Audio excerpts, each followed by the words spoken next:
नमस्ते विद्यार्थी मित्रांनो, आपण आज या ठिकाणी आधुनिक भारताचा इतिहास या विषयातील एक महत्त्वाचा चॅप्टर डिस्कस करणार आहोत, ज्याच्या अंतर्गत आपण बंगाल प्रांत आणि तेथील गव्हर्नर जनरल यांची चर्चा करणार आहोत या व्हिडिओमध्ये। ॲक्च्युली हे दोन व्हिडिओ व्हायला पाहिजे होते, म्हणजे बंगाल प्रांत आणि गव्हर्नर जनरल सुरुवातीचे 3 लोक, परंतु मला असं वाटलं की बंगाल प्रांताची जी इन्फॉर्मेशन आहे ती थोडी इन्फॉर्मेशन आहे की आपल्याला जेवढं गरजेचं आहे तेवढंच आपण डिस्कस करणार आहोत। आणि त्यासोबत मग तिथे निर्माण झालेलं बंगालचं गव्हर्नर आणि गव्हर्नर जनरल पद जे आहे तर त्या संबंधीची चर्चा याच्यामध्ये आपण ॲड करत आहोत। त्याच्यामुळे आपण काय करणार आहोत, बऱ्यापैकी 2 चॅप्टर किंवा 2 एरिया आपण काय करणार आहोत, एकत्र करून इथे डिस्कस करणार आहोत जे बंगालशी संबंधित आहेत। ओके, हां, तर चला आपण आता डिस्कस करूयात। आता बंगाल म्हटलं तर या ठिकाणी तुम्हाला काही इन्फॉर्मेशन दिसेल, आधीच मी ऑलरेडी इथे नोंदवलेली आहे।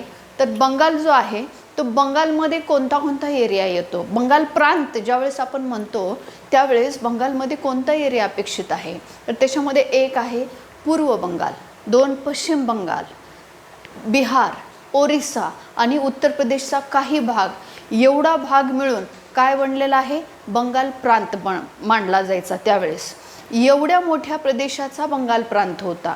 या बंगाल प्रांतला नवाब होता, बरोबर आहे। मुघल सम्राटाने विविध ठिकाणी जे नवाब नेमलेले होते, म्हणजे वेगवेगळ्या ठिकाणचे सुभेदार असतील, नवाब असतील, तर ते वेगवेगळ्या ठिकाणचे हे मुघल सत्तेशी काय होते की त्यांचं आधिपत्य मांडलेले लोक होते। ही एक गोष्ट आपल्याला लक्षात घ्यायला पाहिजे। दुसरं महत्त्वाचं म्हणजे या इतक्या मोठ्या सुजलाम सुफलाम असलेल्या बंगाल प्रांताची राजधानी कोणती होती, तर ती मुर्शिदाबाद होती। कोणती होती, मुर्शिदाबाद ही त्याची राजधानी होती। हा दुसरा मुद्दा महत्त्वाचा आपल्यासाठी। आता या ठिकाणी जे नवाब होता तर त्या नवाब म्हणजे एक तर इथे नवाबाचं शासन होतं, लक्षात घ्या, नवाबाचं शासन। दुसरं म्हणजे हा नवाब मुघल सम्राटाच्या अधिपत्याखाली होता, बरोबर आहे, ही दुसरी गोष्ट। तिसरी गोष्ट याच्यामध्ये आहे, ईस्ट इंडिया कंपनीच्या बंगालमध्ये विविध वखारी आहेत। फॉर एक्झाम्पल हुगळीची वखार आणि सगळ्यात महत्त्वाची फोर्ट विल्यम किल्ला, जो खूप डिसाइडिंग ठरलेला आहे आताच्या डिस्कशनसाठी। फोर्ट विल्यम किल्ला जो 1700 इसवी सन 1700 मध्ये कुणी बांधलेला आहे, ईस्ट इंडिया कंपनीने कलकत्ता या ठिकाणी बांधलेला आहे, त्या ठिकाणी त्यांची वखार आहे। चौथा या ठिकाणी जो घटक आहे तो म्हणजे फ्रेंचांच्या सुद्धा या ठिकाणी विविध वखारी असलेल्या आपल्याला दिसतात। विशेष आहे, सगळेजणच इथं आहेत, प्रत्येकाच्या वखारी आहेत युरोपियन कंपन्यांच्या। इथला नवाब आहे आणि मुघल सत्तेच्या आधिपत्याखालचे हे ठिकाण आहे। ही आहे याची एकूण राजकीय व्यवस्था आणि भौगोलिक आपण पाहिले। 2 मुद्दे डिस्कस केले। तिसरा मुद्दा मला इथे डिस्कस करायचा आहे की बंगालला आपल्याला 1740 पासून 1757 किंवा 1765 पर्यंत मी या ठिकाणी डिस्कस करत आहे। फळ्यावर सुद्धा प्लासीच्या आणि बक्सरच्या लढाईचं इथे इन्फॉर्मेशन दिलेली आहे, तर तुम्ही इथे बघू शकता, मी तुम्हाला ते गोष्ट डिस्कस करून देते आहे। आता एक महत्त्वाची गोष्ट आहे की 1740 मध्ये ज्यावेळेस सरफराज खान हा जो बंगालचा नवाब होता त्याचा मृत्यू होतो आणि त्याच्या मृत्यूनंतर बंगालच्या नवाबपदी जी व्यक्ती बसती त्याचं नाव होतं अलीवर्दी खान। या बंगालच्या नवाबपदी कोण बसतं, अलीवर्दी खान बसतो। अलीवर्दी खानचे जेमतेम 1740 पासून 1755 पर्यंतचा कार्यकाल तो नवाब पदाचा त्याचा आहे। ही दुसरी गोष्ट आहे। याच काळामध्ये दक्षिण भारताचा जर आपण विचार केला तर आपण मागच्या व्हिडिओमध्ये पाहिलेला आहे, कर्नाटकची युद्ध पार पडली होती इंग्रज आणि फ्रेंच यांच्यामध्ये, आणि ही कर्नाटकच्या युद्धाचा हा जो टायमिंग आहे 1755चा, हा दुसऱ्या कर्नाटकच्या युद्धाची टायमिंग होता। म्हणजे 48 ते 54 पर्यंत दुसरं कर्नाटक युद्ध झालं होतं, आपण तिथं पाहिलेलं आहे आधीच्या व्हिडिओमध्ये। म्हणजे ती एक सिच्युएशन दक्षिणेकडची ह्याला कारणीभूत होती, इथल्या सिच्युएशनला, बंगालमधल्या। मग काय होतं की आता फ्रेंचांचं आणि इंग्रजांचं इथे दक्षिण भारतामध्ये युद्ध सुरू आहे, कर्नाटकची वॉर्स सुरू आहे। म्हणून इंग्रजांच्या म्हणजे ईस्ट इंडिया कंपनीचं असं नवाबाला म्हणणं आलं की जो फोर्ट विल्यम किल्ला जो आम्हीच बांधला होता 1700 मध्ये, कोणता किल्ला, हा फोर्ट विल्यमचा किल्ला त्यांनी कधी बांधला होता, 1700 मध्ये ईस्ट इंडिया कंपनीने कलकत्त्याला बांधला होता। ह्या किल्ल्याची आम्हाला किल्लेबंदी करायची आहे। किल्लेबंदी म्हणजे भिंत बांधायची, संरक्षक भिंत बांधायची आहे. आणि ही भिंत ही फ्रेंचांसाठी आहे. म्हणजे आम्हाला आमचं त्यांचं प्रॉब्लेम्स सुरू आहेत दक्षिण भारतामध्ये, त्याच्यामुळे त्यांच्यापासून आमच्या इथं पण प्रॉब्लेम होऊ शकतात, तर आम्हाला ती किल्लेबंदी करायची. या ठिकाणी अलीवर्दी खान पेचामध्ये सापडला. हो म्हणावं का नाही म्हणावं, कारण हो म्हटलं तरी प्रॉब्लेम, नाही म्हटलं तरी प्रॉब्लेम. अशा द्विधा मनस्थितीमध्ये आपल्याला दिसतं की 1755मध्ये अलीवर्दी खानचा मृत्यू होतो. ज्यावेळेस अलीवर्दी खानचा मृत्यू होतो, त्याच्या मृत्यूनंतर त्याचा जो नातू आहे सिराजुद्दौला, तो पुढचा नवाब बनतो. आपल्याला सगळ्याला सिराजुद्दौलाचं नाव माहिती आहे, बरोबर आहे, कारण अंधार कोठडीची घटना आणि प्लासीची लढाई ह्या दोन महत्त्वाच्या गोष्टी ह्या सिराजुद्दौलाशी संबंधित आहेत. कोणतं? अंधार कोठडीची घटना आणि प्लासीची लढाई. ती अंधार कोठडीची घटना काय होती ती आपण आता बघूयात. आधी काय होती तर पहिला महत्त्वाचा मुद्दा म्हणजे की ज्यावेळेस ही तटबंदी करायला नवाबाने होकार नकार न देताच नवाब मेला, म्हणजे अलीवर्दी खान. आणि ज्यावेळेस सिराजुद्दौला नवाबपदी बसला, त्यावेळेस सिराजुद्दौलाचं स्पष्ट मत होतं की फोर्ट विल्यम किल्ला जरी तुम्ही बांधलेला असला तरीसुद्धा त्या किल्ल्याला तटबंदी करायची नाही. आता हे नाही म्हणण्याच्या मागची काय काय कारणं होती, तर एक तर सगळ्यात महत्त्वाचं कारण होतं ते म्हणजे दस्तक प्रथा. ब्रिटिशांचा फ्री ट्रेड इथं सुरू होता.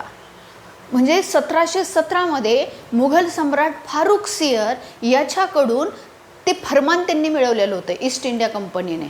कशाचं फरमान होतं? फ्री ट्रेडचं. म्हणजे बंगालमधल्या व्यापारासाठी ईस्ट इंडिया कंपनीचा साध्यातला साधा शिपाई किंवा मोठ्यातला मोठा अधिकारीसुद्धा 1 रुपयाचा टॅक्स भरणार नव्हता. म्हणजे बिना टॅक्स भरता ट्रेड सुरू होता त्यांचा मोठ्या प्रमाणामध्ये. जर नवाबाच्या तिजोरीमध्ये ह्यांच्याकडनं टॅक्स येत नसेल तर निश्चित तिजोरीला हा खूप मोठा इकॉनॉमिकल धक्का असलेला आपल्याला दिसतं. आणि सिराजुद्दौलाला ही गोष्ट खूप खटकत होती की हे लोक ट्रेड जो टॅक्स आहे ट्रेडचा तर तो देत नाही आहेत, दस्तकचा गैरवापर केला जात आहे आणि स्वतःच नाही तर इतर लोकांना पण ते विकत आहेत. तर हे ऑब्जेक्शन आहे सिराजुद्दौलाच्या डोक्यामध्ये इंग्रजांबद्दलचं. आणि दुसरं म्हणजे आता किल्लेबंदी करायला लागलेले आहेत. मग ह्या पार्श्वभूमीवरती त्यांनी नकार दिला. नकार दिल्यानंतर इंग्रजांनी ह्या गोष्टीला टाळलेलं की बाबा टाळलं नाही म्हणता येत त्याला, की जाणीवपूर्वक आम्ही हे करणार, तुला काय करायचं ते कर, ही सिच्युएशन. मग ह्यातनं कुठेतरी थोडंफार आपण बघतो की अलीपूरचा तह यांच्यामध्ये थोडंसं मिटवामिटवीचा प्रयत्न पुढे जाऊन झालेला आहे. परंतु त्याच्या आधी काय झालेलं असतं तर त्याच्या आधी झालेलं असतं की ही जी तटबंदी आहे ती ब्रिटिश सुरू करतात करायला. आता ते ज्यावेळेस ही तटबंदी सुरू करतात त्यावेळेस प्रॉब्लेम येतो. सिराजुद्दौलाला कळतं मुर्शिदाबादमध्ये बसलेल्या की तटबंदीची भिंत सुरू झाली बांधायला आणि तो लगेच सैनिक घेऊन तिथे फोर्ट विल्यम किल्ल्याच्या तिथे येतो, वेढा घालतो किल्ल्याला आणि तिथे जेवढे सैनिक आहेत इंग्रज सैनिक जे कोणी असतील ते सगळे पकडतो आणि किल्ल्याच्या आतमध्ये एका अंधाऱ्या खोलीमध्ये ह्या सगळ्या लोकांना डांबून टाकतो आणि बाहेरनं कुलूप लावून घेतो. किल्ल्याला कुलूप लावतो आणि किल्ल्याच्या चाव्या या माणिकचंद नावाच्या त्याच्या विश्वासू व्यक्तीकडे देतो आणि निघून जातो मुर्शिदाबादला. मग ते आतमध्ये कोंडलेली जी लोक असतात ना तर ते लोक खूप सारे मरतात श्वासोच्छ्वासाच्या प्रॉब्लेममुळे, ऑक्सिजनच नाही. ही बातमी कळती दक्षिण भारतामध्ये मद्रासमध्ये जो सेनापती म्हणून काम करतोय ज्या रॉबर्ट क्लाइव्हला. आता रॉबर्ट क्लाइव्हचं नेतृत्व आपल्याला दुसऱ्या कर्नाटकच्या युद्धामध्ये बघायला मिळालेलं होतं. त्यामुळे दुसरं कर्नाटकचं युद्ध हे जिंकूनच दिलं होतं रॉबर्ट क्लाइव्हने. त्याच्यामुळे रॉबर्ट क्लाइव्हचं वजन वाढलेलं आपल्याला दिसते. त्याच्यामुळे रॉबर्ट क्लाइव्हला जेव्हा कळालं की अशी घटना अंधार कोठडीची घटना इथे फोर्ट विल्यममध्ये घडते, ताबडतोब तो सैनिकांची एक तुकडी मद्रासमधून घेतो आणि इकडे रवाना होतो कलकत्त्याला. ज्यावेळेस तो कलकत्त्याला रवाना होतो त्यावेळेस तो बघतो की खरंच कुलूप आहे किल्ल्याला. त्या जो किल्ला यांनी स्वतः बांधलेला आहे ब्रिटिशांनी त्याला ह्या नवाबाने कुलूप लावलं आहे आणि चाव्या घेऊन त्याचा जो चोपदार आहे माणिकचंद तो तिथे थांबलेला आहे. परंतु इथे संघर्ष करायचं रॉबर्ट क्लाइव्हने टाळलेलं आहे. इथे संघर्ष नाही तर इथे काय आहे, इथे फोडाझोडाचं राजकारण आहे. कसं या ठिकाणी आपल्याला दिसतं की माणिकचंदला खूप मोठे आमिष देऊन लाच देऊन चाव्या ताब्यात घेतो किल्ल्याच्या आणि फोर्ट विल्यमचा किल्ल्याचं लॉक उघडतो आणि ते लॉक उघडून तो काय करतो किल्ल्यामध्ये प्रवेश करतो. जसा तो आतमध्ये जातो त्या ठिकाणी आपले जे आतमध्ये लोक कोंडलेले आहेत सिराजुद्दौला त्यांना बाहेर काढतो. आणि ही घटना सिराजुद्दौलाशी संबंधित अंधार कोठडीची घटना ही म्हणून इतिहासामध्ये प्रसिद्ध आहे, लक्षात असू द्या.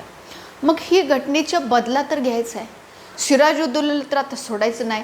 पण किल्ला जो आहे तो पुन्हा आता ईस्ट इंडिया कंपनीच्या हातामध्ये आला. चाव्या त्यांच्याकडे म्हटल्यानंतर सिराजुद्दौला अस्वस्थ झाला आणि या पार्श्वभूमीवरती मधल्या काळामध्ये तो अलीपूरचा तह झाला. मग ह्याच्यामध्ये बरेचसे कॉम्प्रोमाइजचे मुद्दे आले समोर, परंतु ते दोघांनी पाळले नाहीत. ओके, पाळले नाही आहेत. मग इथे रॉबर्ट क्लाइव्हने एक खूप मोठं फोडा आणि झोडाचं चातुर्य राबवलेलं आहे आणि त्याच्यामध्ये सिराजुद्दौलाची सैन्य व्यवस्था म्हणजे खूप स्ट्रॉंग होती आणि तुलनेमध्ये ईस्ट इंडिया कंपनीचे सैनिक कमी होते, थोडे होते. त्यामुळे इथं जे ह्या समोरच्या व्यक्तीच्या प्राबल्यासमोर ह्याचं कमतरता ह्याला जाणवत होती रॉबर्ट क्लाइव्हला. म्हणून रॉबर्ट क्लाइव्हने काय केलं, इथं फितुरीचं धोरण अवलंबलं आणि सिराजुद्दौलाचा जो सेनापती आहे मीर जाफर याला फितूर करून फोडला आणि त्याला आमिष दाखवलं पुढच्या नवाब पदाचं. आणि तुला पुढचा नवाब पद बनवतो, परंतु इथून पुढं जेव्हा पण आमचं सिराजुद्दौलाबरोबर युद्ध होईल त्या ठिकाणी तू शांत राहायचं आणि आम्हाला जिंकून द्यायचं, असं ठरलं. मग नुसता मीर जाफरच इथे झाला का फितूर? नाही, तिथले वेगवेगळे सावकार, राय दुर्लभ, त्यानंतर जगत सेठ ह्यासारखे विविध लोक जे तिथले तर ते सगळे काय होते, ऑलरेडी घसीटी बेगम वगैरे तर नवाब सिराजुद्दौलाला नवाब पद बनण्यासाठीच विरोधामध्ये होती. म्हणजे खूप सारे लोक एकत्र आले सिराजुद्दौलाच्या विरोधामध्ये, पण झाकून एकत्र आले आणि कुणाला मिळाले, रॉबर्ट क्लाइव्हला मिळाले. ठरलं की आता युद्ध होईल परंतु किंवा लढाई होईल, परंतु त्याच्यामध्ये तुम्ही काय करायचं नाही, अजिबात ॲक्शन घ्यायची नाही, ठरलं. आणि अशा पद्धतीनं या ठिकाणी दिलेलं आहे तुम्हाला 23 जून 1757 या दिवशी प्लासीची लढाई पार पडलेली आहे. प्लासीची लढाई ही इतिहासाला वळण देणारी लढाई आहे, भारताच्या आधुनिक भारताच्या इतिहासाला या लढाईने वळण दिलेलं आहे, वळण टर्न घेतला भारताच्या इतिहासाने. म्हणजे व्यापारी म्हणून आलेले 1608 मधले इंग्रज ईस्ट इंडिया कंपनी आता भारताची राज्यकर्ते बनलेले आहे. व्यापारी म्हणून आले, राज्यकर्ते बनले. हे जे बिरुद आहे किंवा हे जे आपण म्हणतो तर त्याचं इथे स्टार्ट आहे. प्लासीच्या लढाईने ते राज्यकर्ते बनलेले आपल्याला दिसतात, लक्षात घ्या ही गोष्ट. प्लासीच्या लढाईने ईस्ट इंडिया कंपनीला आता राज्यकर्ते बनवण्याचं प्रोसेस कंप्लीट केली. ती प्लासीची लढाई 23 जून 1757 मध्ये झाली. सिराजुद्दौला विरुद्ध रॉबर्ट क्लाइव्ह. रॉबर्ट क्लाइव्हने ज्याला फितूर केलं तर त्याचं नाव होतं मीर जाफर. ओके, तर अशा पद्धतीनं लढाई झाली. 50,000 सैनिक सिराजचं होतं आणि फक्त 50 सैनिक रॉबर्ट क्लाइव्हच्या बाजूने होता आणि असली लढाई झाली होती. ज्यावेळेस लढाईला ॲक्च्युअल सुरुवात झाली त्यावेळेस मीर जाफरने अजिबात ॲक्शन घेतली नाही, स्थिर असा उभा होता तो. आणि त्याचं हे उभं राहणं हे कळालं कुणाला, सैनिकांनाही कळालं. सैनिकही शांत उभा राहिले आणि सिराजुद्दौलाला कळून चुकलं की काय झालं असेल आणि सिराजुद्दौला तिथून पळ काढला त्याने. परंतु त्याला मुर्शिदाबादपर्यंत पोहोचू दिलेलं नाही आणि त्याला रस्त्यामध्येच त्याचा खून करण्यात आला. म्हणजे नवाब पदाचं खुर्ची आता रिकामी झाली. ठरल्याप्रमाणे मीर जाफर पुढचा नवाब बनलेला आहे. मीर जाफर इतका खुश होता की खूप साऱ्या भेटवस्तू, खूप साऱ्या म्हणजे अर्धा बंगालचा तिजोरीचा अर्धा खजिना त्यांनी ईस्ट इंडिया कंपनीवर आणि रॉबर्ट क्लाइव्हवर लुटलेला आपल्याला दिसतो. लुटला, अक्षरशः लुटला. घ्या, काय पाहिजे ते तुम्हाला घ्या, काय नो प्रॉब्लेम, काय मागायचं ते मागा, ह्या पद्धतीनं लुटला. आणि अशा पद्धतीनं आपण बघतो की 24 परगाण्याची जागिरी ही रॉबर्ट क्लाइव्हची जागिरी म्हणून त्याला भेट म्हणून दिलेली आपल्याला दिसते. विविध भेटवस्तू, खूप सारे दागिने, सोनं, धातू त्यांनी दिलेलं आहे. आणि हे पण ॲक्सेप्ट केलं की कंपनीच्या खर्चासाठी दर वर्षाला 1 लाख रुपये सिराज काय करेल, आपल्या तिजोरीतून ईस्ट इंडिया कंपनीला देईल, असं ठरलं. कोण? सिराज नाही, मीर जाफर. ओके, हे मीर जाफरने ठरवलं. बसला गादीवरती नवाबपदी आणि ठरल्याप्रमाणे भेटवस्तू वगैरे खूप साऱ्या दिल्या आणि वर्षाचं 1 लाख रुपये द्यायचं सुद्धा ते सुरू केलं त्याने. परंतु ह्यासोबतच त्याची दुसरी ॲक्टिव्हिटी म्हणजे त्याने सैन्य व्यवस्था प्रबळ केली, प्रशिक्षित सैन्य व्यवस्था डेव्हलप करायला लागला, इथे वेगवेगळे प्रशिक्षक नेमले, आपलं सगळं व्यवस्थित हँडल करायला लागला शासन. परंतु ही गोष्ट रॉबर्ट क्लाईव्हला पचणारी आणि मानवणारी नव्हती. त्यामुळे मीर जाफर खूप जास्त ॲक्टिव्ह व्हायला लागलेला आहे आणि आता आमचं तो ऐकत नाही आहे, ह्याचं त्याला दुःख होते. त्यामुळे आता मीर जाफरला त्या पदावरनं दूर करणं त्याला गरजेचं वाटायला लागलं. कारण प्लासीची लढाई ही रॉबर्ट क्लाईव्हच्या मुत्सद्दीपणामुळे जिंकलेली लढाई होती. म्हणून ईस्ट इंडिया कंपनीने बंगालचा पहिला गव्हर्नर म्हणून ज्या व्यक्तीला नेमलं 1757 ते 60साठी, ती व्यक्ती दुसरी तिसरी कुणी नव्हती तर ती रॉबर्ट क्लाईव्ह होती. ही गोष्ट आपल्याला लक्षात घ्यावी लागते. म्हणजेच गव्हर्नर पद पण बंगालमधलं 1757मध्ये सुरू झालं आणि पहिला गव्हर्नर बंगालचा आपल्याला परीक्षेत नेहमी प्रश्न असतो की बंगालचा पहिला गव्हर्नर कोण होता, तर तो रॉबर्ट क्लाईव्ह होता. का होता? प्लासी त्यांनी जिंकून दिली म्हणून होता. लक्षात घ्या. अशा पद्धतीनं ही जी लढाई झाली, तो गव्हर्नर बनला. मीर जाफरची ध्येय धोरणं त्याला पटत नव्हती आणि या पार्श्वभूमीवरती पुढे फोडा आणि झोडाचं अजून धोरण राबवलं आणि मीर जाफरचा सेनापती जो त्याचा जावाई होता मीर कासिम ह्याला फोडला आणि याला फोडून सांगितलं की पुढचा नवाब आम्ही तुलाच बनवू, पुढचा नवाब आम्ही तुलाच बनवू. आता काय करायचं? ह्या पदावरनं दूर करण्यासाठी काय करायचं? मदत करायची. तर अशा पद्धतीनं मीर कासिमने ते ॲक्सेप्ट केलेलं आहे आणि या पार्श्वभूमीवरती आपण बघतो की आता मीर जाफरवरती आरोप ठेवला, 25 लाख रुपये तुझ्याकडे पेंडिंग पडलेले आहेत, ते तू दिलेले नाहीत म्हणून तू पदावरनं दूर व्हायचं. मीर जाफरला बाजूला काढला, मीर कासिमला पुन्हा बसवला आणि या पार्श्वभूमीवरती मीर कासिम सुरुवातीला तर गोड बोलला इंग्रजांशी, रॉबर्ट क्लाईव्हशी, पण त्यासोबतच त्यांनी सगळ्यात पहिलं काम केलं, राजधानी मुर्शिदाबादवरून मुंगेरला हलवली. फ्रेंच प्रशिक्षक नेमले सैन्य व्यवस्थेला प्रशिक्षित करण्यासाठी. आता हा तर त्यांच्या पुढचा, मीर जाफरच्या पुढचा निघाला मीर कासिम, तर पुन्हा टेन्शन रॉबर्ट क्लाईव्हला, ईस्ट इंडिया कंपनीला. अरे हा तर त्याच्या पुढचा निघाला, मग काय करायचं? मग त्याला तिथून हकलणं गरजेचं होतं आणि आता खूप मोठी स्वप्न ईस्ट इंडिया कंपनीने बंगालची पाहिलेली होती. कारण बंगालची भूमी अतिशय सुजलाम आणि सुफलाम भूमी होती. जास्तीत जास्त प्रॉफिट, जास्तीत जास्त ट्रेड आणि तो पण फ्री ट्रेड हा त्यांना तिथून मिळत होता. त्यामुळे तिथून निघायची आता त्यांची इच्छा नव्हती आणि आता तर 1757 नंतर तिथला नवाब कोण बनणार हे ईस्ट इंडिया कंपनी ठरवत होती. म्हणजेच आता राज्यकर्ते बनले होते ईस्ट इंडिया कंपनीचे गव्हर्नर. ही गोष्ट आपल्याला विसरून चालणार नाही. त्याच्यामुळं राज्यकर्ते बनल्यानंतर खुर्ची कुणाला सोडावी वाटते? ना तर नवाबाला सोडायची इच्छा होती त्याची खुर्ची, ना तर ब्रिटिशांना बंगालमधलं राजकीय अस्तित्व संपवण्याची इच्छा होती. दोघांची सेम इच्छा. ह्या पार्श्वभूमीवर आपण बघतो की मीर कासिमला तिथून हकललेलं आहे, तिथून जीवे मारण्याची धमकी येते आणि तिथून मीर कासिम आपला जीव वाचवण्यासाठी पळतो आणि शेजारचं जे अवध आहे त्या अवधचा नवाब सुजाउद्दौला याच्याकडे आश्रयासाठी जातो. मग ज्यावेळेस मीर कासिम नवाबपद सोडून पळून जातो त्यावेळेस पुन्हा एकदा मीर जाफरला रॉबर्ट क्लाईव्ह काय करतो? गव्हर्नरपदी बसवतो, नवाबपदी बसवतो, बंगालच्या नवाबपदी. म्हणजे अलीवर्दी खान, सिराजुद्दौला, त्याच्यानंतर मीर जाफर, त्याच्यानंतर मीर कासिम आणि त्याच्यानंतर पुन्हा मीर जाफर. लक्षात घ्या, हे एकानंतर एक आलेले नवाब आहेत. लक्षात असू दे, सिक्वेन्स आपल्याला माहीत पाहिजे. मग हा मीर कासिम जातो, कुठे जातो? अवधमध्ये जातो. शुजाउद्दौला तिथला नवाब होता. अवधमध्ये अजून एक पाहुणा आलेला होता, त्या पाहुण्याचं नाव होतं शहा आलम द्वितीय. कोण होता हा पाहुणा? हा मुघल सम्राट होता. बरं, तो दिल्ली सोडून इकडं कशाला आला होता? पानिपतची तिसरी लढाई 1761 झालेली होती.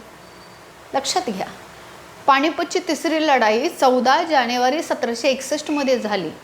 अहमदशाह अब्दाली आणि पेशव्यांमध्ये झालेली होती आणि पानिपत दिल्लीपासून दूर नव्हतं.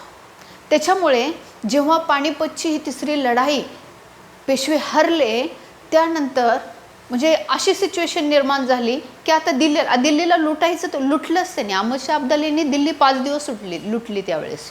मग त्यामुळे जीव वाचवण्यासाठी दिल्लीचा मुघल सम्राट जो आहे ना, तर तो अवधला येऊन राहिलेला होता. म्हणजे इथं 3 जण भेटले. एक अवधचा नवाब सुजाउद्दौला, दिल्लीहून आलेला बादशाह शाह आलम द्वितीय आणि तिसरा बंगालमधून पळून लावलेला मीर कासिम. हे तिघंजण एकत्र आले आणि आता ह्या तिघांनी असं ठरवलं की आता ब्रिटिशांना हाकलून काढायचं आपल्या प्रदेशातून. आणि म्हणून ह्यांनी एकोपा केला आणि एकोपा केल्यानंतर इथे दिसतंय तुम्हाला मीर कासिम, सुजाउद्दौला आणि शाह आलम द्वितीय ह्या तिघं विरुद्ध इंग्रज यांच्यामध्ये 22 ऑक्टोबर 1764 मध्ये काय झालेले आहे, बक्सारची लढाई पार पडलेली आहे. आणि ही इतिहास प्रसिद्ध बक्सारची लढाई झाली. इथं मात्र इंग्रज हे प्रामाणिकपणाने लढलेले आहेत. लक्षात घ्या, इंग्रज लढलेले आहेत आणि हे सुद्धा लढलेले आहेत. म्हणजे युद्ध झालेलं आहे, लढाई झालेली आहे. प्लासीसारखा धोका इथे झालेला नाही. इथे वास्तव लढाई झाली आणि या लढाईमध्ये इंग्रजांचं पारडंच वरचढ होतं. मोर्ससारखे मुत्सदी लोक इथे होते. रॉबर्ट क्लाईव्हसारखा बॅक सपोर्ट तिथे होता आणि त्याच्यामुळे आपण बघतो की बक्सारची लढाई इंग्रजांनी जिंकलेली आहे. आणि आता पुन्हा एकदा नवनिर्वाचितपणाने दुसऱ्यांदा एका व्यक्तीला पुन्हा एकदा बोलवलेलं आहे बंगालचा गव्हर्नर बनण्यासाठी. आणि ती व्यक्ती दुसरी तिसरी कोण नसून ती रॉबर्ट क्लाईव्ह होती. लक्षात घ्या, रॉबर्ट क्लाईव्ह दुसऱ्यांदा 1765 मध्ये बंगालचा गव्हर्नर बनतो. 1765 ते 1767 या ठिकाणी आपण बघू शकतो की हा त्याचा कालखंड आहे. 1757 ते 60 मध्ये पहिल्यांदा रॉबर्ट क्लाईव्ह काय होता, गव्हर्नर होता बंगालचा. आणि दुसऱ्यांदा 1765 ते 67 साठी बंगालचा गव्हर्नर बनतो. अशा रीतीने 2 वेळा बंगालचा गव्हर्नर रॉबर्ट क्लाईव्ह बनलेला आहे. आणि ह्या पार्श्वभूमीवर हरलेले जे लोक आहेत मग त्याच्यामध्ये सुजाउद्दौला बरोबर आणि शाह आलम द्वितीय सम्राट जो आहे त्यांच्याबरोबर तो अलाहाबादचे 2 तह करतो आणि विविध अधिकार त्यांच्याकडनं घेतो. अशा रीतीने बक्सारच्या लढाईने काय केलेलं आहे, एका तीरामध्ये 3 पक्षी मारलेले आहेत. एक तर बंगाल तर ऑलरेडी ताब्यात आलता. मीर कासिमचं तर अस्तित्व संपलं आता. मिर्जाफर तर हातातलं बाहुलं बनला आणि मिर्जाफरचा तर मृत्यू झाला होता. त्याचा मुलगा नजमउद्दौला गादीवरती त्यांनी बसवतं, छोटा पोरगा 8-9 वर्षाचा त्याचा. हे झाली एक गोष्ट. दुसरं म्हणजे अवधचा सुजाउद्दौला आता हाताखाली आला होता त्यांच्या अलाहाबादच्या तहानुसार. तिसरं म्हणजे प्रत्यक्ष मुघल बादशाह शाह आलम द्वितीय, ह्याला सुद्धा अलाहाबादचा तह करावा लागला होता. तो सुद्धा ताब्यात बऱ्यापैकी आला होता ईस्ट इंडिया कंपनीच्या गव्हर्नरच्या, बंगालच्या गव्हर्नरच्या. खूप मोठी गोष्ट होती ही. आणि हे सगळे तिघं एवढं मोठा जे मातब्बर लोक आहेत ते ईस्ट इंडिया कंपनीच्या गव्हर्नरच्या अधिपत्याखाली आलेले आपल्याला दिसतात. सम्राटाचं अस्तित्व इथंच संपलेलं आपल्याला दिसते. लक्षात घ्या ही गोष्ट, सम्राटाचं अस्तित्व या ठिकाणी स्टॉप झालेलं आपल्याला दिसते. तर अशा रीतीने म्हणजे कमी झालं. आता पुढे जाऊन तर ते पूर्ण संपतं ज्यावेळेस 1857चा उठाव होतो तेव्हा, बरोबर आहे. तर अशा रीतीने बक्सार होते. 1765 मध्ये पुन्हा एकदा रॉबर्ट क्लाईव्ह बंगालचा गव्हर्नर बनतो. तर अशा रीतीने हे होतं. बंगालची चर्चा आपण केलेली आहे 1700 कितीपासनं, 1740 पासनं 1765 पर्यंत आपण बंगालची चर्चा केलेली आहे. आणि बंगालचा पहिला गव्हर्नर जो आहे त्याची थोडीशी या ठिकाणी आपण चर्चा करणार आहोत. त्याचं नाव काय आहे, आत्ताच सांगितलं मी तुम्हाला. त्याचं नाव आहे रॉबर्ट क्लाईव्ह. ओके, रॉबर्ट क्लाईव्हची थोडीशी ॲज अ गव्हर्नर म्हणून चर्चा करूयात या व्हिडिओमध्ये. आणि लेंथ जर याची वाढत असेल तर बाकीच्या आपण नंतरच्या व्हिडिओमध्ये कव्हर करूयात. फक्त इथे रॉबर्ट क्लाईव्हला बघूयात कारण रॉबर्ट क्लाईव्ह हा पहिला गव्हर्नर होता बंगालचा, बरोबर आहे. म्हणून रॉबर्ट क्लाईव्हचा जर कालखंडाचा विचार केला तर 1757 ते 1760 पर्यंत हा त्याचा पहिला कालखंड आहे गव्हर्नर पदाचा. आणि दुसरा कालखंड आहे 1765 पासनं 1767 पर्यंत. 2 वेळा बंगालचा गव्हर्नर होता रॉबर्ट क्लाईव्ह. तुम्हाला प्रश्न असतो की बंगालचा पहिला गव्हर्नर कोण होता, तर आपल्याला माहीत पाहिजे रॉबर्ट क्लाईव्ह होता. दुसरा रॉबर्ट क्लाईव्हचा मुद्दा होता की रॉबर्ट क्लाईव्हने प्लासी जिंकून दिलेली होती. हा एक मुद्दा आपल्याला माहीत पाहिजे. म्हणजे एकदा तो प्लासी जिंकल्यानंतर गव्हर्नर होता म्हणजे 57 ते 60 साठी. आणि दुसऱ्यांदा बक्सारच्या नंतर होता. बक्सारसुद्धा त्याच्याच आधाराने त्याच्याच बॅकग्राऊंडने जिंकलेली होती. त्याचा बॅक सपोर्ट होता बक्सारच्या वेळेस, त्याचंच तर स्किल होतं सगळं. आणि इथे दिसतं आपल्याला की 65 ते 67 मध्ये दुसऱ्यांदा तो गव्हर्नर बनला. अजून काय विशेष आहे रॉबर्ट क्लाईव्हचं, तर रॉबर्ट क्लाईव्ह संबंधी अजून महत्त्वाच्या गोष्टी ते म्हणजे आता तर 2 तर सांगितल्या मी. बंगालचा पहिला गव्हर्नर एक, दुसरं म्हणजे 57 ते 60 आणि 65 ते 67 2 वेळा तो बंगालचा गव्हर्नर, ही दुसरी गोष्ट. तिसरी गोष्ट म्हणजे सोसायटी फॉर ट्रेड नावाची एक कंपनी, व्यापारी कंपनी स्वतःचीच त्यांनी कलकत्त्याला स्थापन केली. चौथा मुद्दा त्याचा महत्त्वाचा म्हणजे की तो जो त्याची एक जागिरी म्हणून तिथे फेमस आहे, जी 24 परगणा जो जिल्हा आहे तर तो क्लाईव्हची जागिरी म्हणून ओळखला जातो, जो मीर जाफरने त्याला गिफ्टमध्ये दिलेला होता. तो एक मुद्दा तुम्हाला माहीत पाहिजे. त्याच्याच सैनिकांनी खूप जास्त रॉबर्ट क्लाईव्ह भ्रष्टाचार करतोय आणि आम्हाला याच्यामध्ये काहीच नाही प्रॉफिट किंवा आम्हाला याच्यामध्ये काही मिळतच नाही आहे, हे सैनिकांना दुःख होते ईस्ट इंडिया कंपनीच्या. त्याच्याच सैनिकांनी त्याच्याच विरोधामध्ये उठाव केलेला, याला व्हाईट म्युटिनी म्हणतात, श्वेतविद्रोह. श्वेतविद्रोहाला सामोरा गेलेला हा गव्हर्नर होता रॉबर्ट क्लाईव्ह, लक्षात घ्या. त्याचबरोबर रॉबर्ट क्लाईव्हने 2 अलाहाबादचे तह केलेले आहेत. आत्ताच पाहिलं आपण, एक शुजा उद्दौला बरोबर केला आणि दुसरा शाह आलम द्वितीय बरोबर केला, तर ते तहसुद्धा आपल्याला माहीत असायला पाहिजेत. त्यानंतर 1765 आपण बघतो बंगाल पूर्ण त्यांनी ताब्यात इथे घेतलं आहे आणि नजम उद्दौला म्हणजे मीर जाफरचा छोटा पोरगा 8 वर्षाचा 9 वर्षाचा, त्याला बंगालचा नवाब म्हणून बसवलेला. त्या मुलाला काय कळते आणि सगळी सूत्र स्वतःच्या हातात घेतलेली आहेत. म्हणजेच आता बंगालमध्ये दुहेरी शासन व्यवस्थेची त्यांनी सुरुवात केलेली आहे. 1765 बंगालमध्ये दुहेरी शासन व्यवस्था ही संकल्पना रॉबर्ट क्लाईव्हने लागू केलेली आपल्याला दिसते. तर अशा पद्धतीने दुहेरी शासन व्यवस्था त्यांनी लागू केली. त्याच्यानंतर पुढचा अजून एक महत्त्वाचा रॉबर्ट क्लाईव्हचा मुद्दा काय आहे तर विविध मोठ्या प्रमाणात त्यांनी इथे भ्रष्टाचार केला होता. त्याच्यामुळे बऱ्याचशा गोष्टींना त्याला सामोरं जावं लागलेलं की बाबा उठाव असेल किंवा एक नाचक्य म्हणा की त्याच्यावरती खूप सारे आरोप झाले की खूप सारे यांनी काय केलेलं आहे, बंगालमधल्या जनतेला लुटलेलं आहे. परंतु तरीसुद्धा इंग्लंडच्या संसदेने त्याचा खूप मोठा सन्मान केला होता इथून गेल्यानंतर. म्हणजे इंग्लंडच्या संसदेने रॉबर्ट क्लाईव्हला लॉर्ड ही पदवी दिली होती. ही पदवी खूप मानाची होती तिथे आणि इथून गेल्यानंतर कार्यकाल पुरा करून त्याला तिथे लॉर्ड पदवीने सन्मानित केलेलं होतं. पुढचा एक महत्त्वाचा रॉबर्ट क्लाईव्हचा मुद्दा, त्याच्यावरती इतके हे आरोप झाले होते की त्याला असं वाटलं की आता जगण्यात काय अर्थच नाही आहे. लक्षात घ्या शेवट कसा झाला त्याचा. तर इथून गेल्यानंतर म्हणजे आत्महत्या केलेला हा पहिला गव्हर्नर होता. बाकीच्या कोणत्याही गव्हर्नर जनरलने आत्महत्या केलेली नाही इंग्लंडमध्ये गेल्यानंतर. रॉबर्ट क्लाईव्ह होता म्हणजे साध्या सैनिकापासनं बंगालचा 2 वेळा गव्हर्नर बनलेला हा व्यक्ती, एवढं मोठं करिअर त्यांचं उत्कर्षाच्या चरमसीमेवरती भारतातलं एवढं असताना, इंग्लंडमध्ये गेल्यानंतर लॉर्ड पदवी असताना सुद्धा त्याला तिथे वाटलं की आता जगण्यामध्ये काय अर्थ नाही, कारण बंगालच्या जनतेचे आपण खूप हाल केलेले आहेत. असंच वाटलं असेल मे बी, मला असं वाटतं. त्याच्यामुळे त्याचं ती इच्छा झाली की आपल्याला आता जगायचं नाही आहे. त्यांनी आत्महत्या केलेली आहे. म्हणजे आत्महत्या केलेला हा एकमेव गव्हर्नर आहे त्याच्या स्वदेशात गेल्यानंतर. तर अशा रीतीने रॉबर्ट क्लाईव्हबद्दलचे हे काही महत्त्वाचे मुद्दे आपण डिस्कस केलेले आहेत. बाकीचे तर मुद्दे मी आधीच डिस्कशनमध्ये आणले होते. तर आता ह्याच्यामध्ये आपण रॉबर्ट क्लाईव्हलाच कव्हर केलेलं आहे. पुढचे जे आहेत म्हणजे वॉर्न हेस्टिंग्स, लॉर्ड कॉर्नवॉलिस, बरोबर आहे, आणि लॉर्ड हेस्टिंग्स, असे 3 जण जे आहेत ते आपण पुढच्या सेपरेट व्हिडिओमध्ये बघूयात.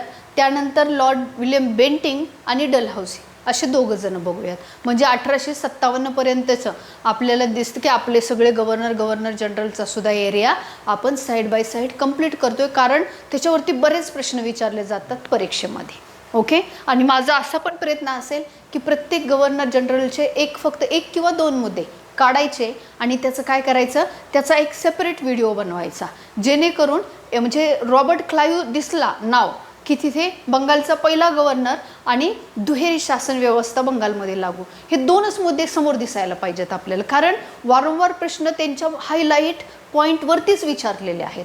तर त्याच्यामुळे तसा एक व्हिडिओ तुमच्यासाठी मी आणणार आहे. जेवढे म्हणजे रॉबर्ट क्लाईव्हपासनं सी राजगोपालचारीपर्यंतचे जेवढे गव्हर्नर जनरल व्हाईसराय आहेत त्या प्रत्येकाचं काही ठोस असं महत्त्वाचं काही जे काही कार्य आहे तर त्याचा एक व्हिडिओ आपण बनवणार आहोत तुमच्यासाठी खास. जसा अधिवेशनाचा बनवला, महत्त्वाची वर्ष आणि तारखांचा बनवला इतिहासाच्या, तसंच आता गव्हर्नर जनरल आणि व्हायसरायसाठीचं सुद्धा तुमच्यासाठी मी एक व्हिडिओ घेऊन येणार आहे. तो एक हटके आणि वेगळाच असेल तुमच्यासाठी आणि खास असेल की जेणेकरून परीक्षेसाठी अतिशय उपयोगी असणार आहे. ओके, चला तर मग थांबूयात आपण या ठिकाणी. आजच्या या व्हिडिओमध्ये इतकीच माहिती आपण पाहिली. 1740 पासून 1765 पर्यंतचा बंगाल पाहिला आणि रॉबर्ट क्लाईव्ह पाहिला, प्लासी बक्सार पाहिली, अलाहाबादचे तह पाहिले, दुहेरी शासन व्यवस्थेची सुरुवात पाहिली. एवढा एरिया आपण बंगालमधला कवर केला. आणि प्लासीला ह्याच्यासाठी महत्त्व आहे की ब्रिटिश ईस्ट इंडिया कंपनी आता राज्यकर्ते बनलेले आहेत भारताचे. ब्रिटिश भारताचे व्यापारी म्हणून आलेले राज्यकर्ते बनले. चला तर मग आपण या ठिकाणी थांबायला पाहिजे आता या टॉपिकच्या अंतर्गत. आणि पुढच्या व्हिडिओमध्ये नवीन व्हिडिओमध्ये आपण पुन्हा भेटणार आहोत. मला वाटतं की आता तोपर्यंत थांबूयात. धन्यवाद.